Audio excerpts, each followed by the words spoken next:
In Kandahar, the province has authorization to have 87 judges working in the justice system. 87. You want to know how many are actually on the job? 9. 9 judges for a province of like 1 million people. So if you live in Kandahar and you want justice, frankly, the Taliban is offering much quicker service than the government can provide. Not necessarily better service, but quicker. It's a weird fact, but it's one of the types of weird facts that is going to determine if Afghanistan falls into Taliban control again or not. General Ben Hodges is the top American military commander in Regional Command South, which includes Kandahar, which of course is the Taliban's spiritual home.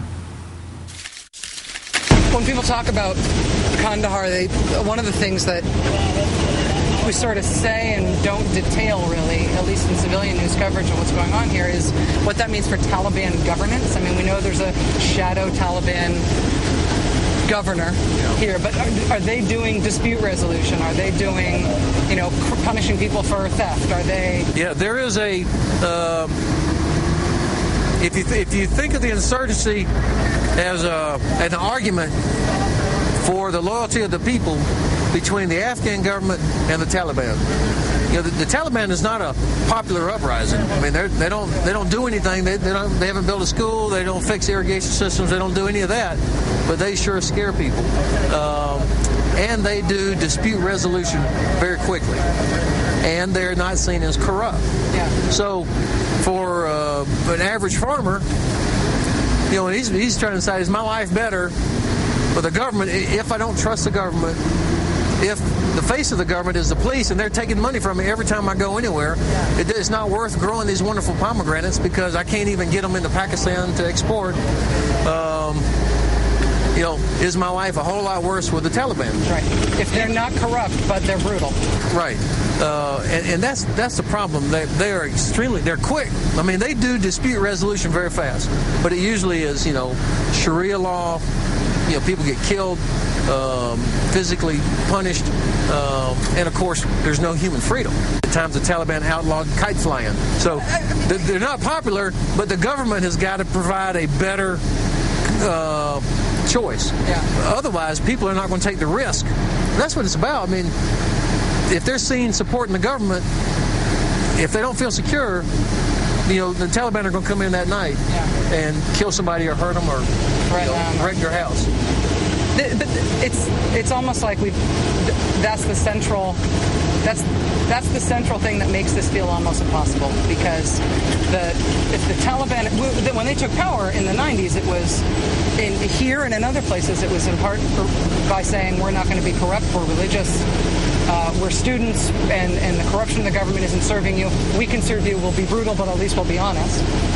If they're still offering that, and we're trying to make an Afghan government that is not corrupt to be a viable alternative to that, but our very presence, by virtue of the fact that we've got to spend a ton of money, and we're foreigners, and we've got to protect ourselves and all this stuff, our influence here, our presence here is inherently corrupting, just because a lot of money flows everywhere we go. It's like, it's not 2 steps forward, 1 step back. It's 2 steps forward, 2 steps back.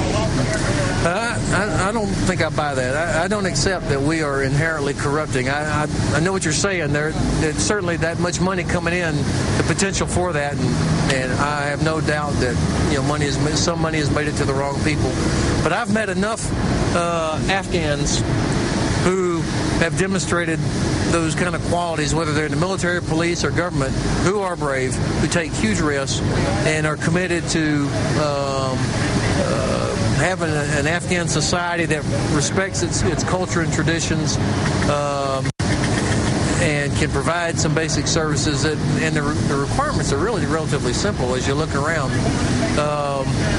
But it really is up to the Afghans. I mean,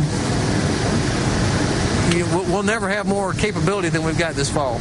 I know this is a difficult question, but if over the next year it essentially doesn't work to establish better governance in Kandahar, if the policing efforts, security efforts don't combine to create enough space for Afghan government to step up in a way that is working, I don't get the sense that there's a plan B.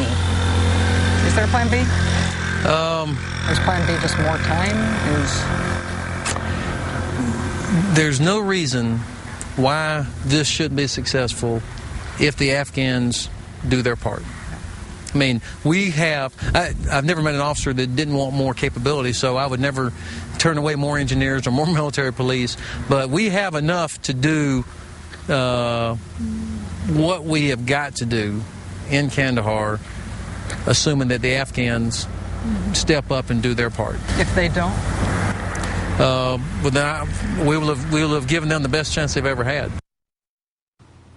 And that's the key to understanding the war right there. No plan B.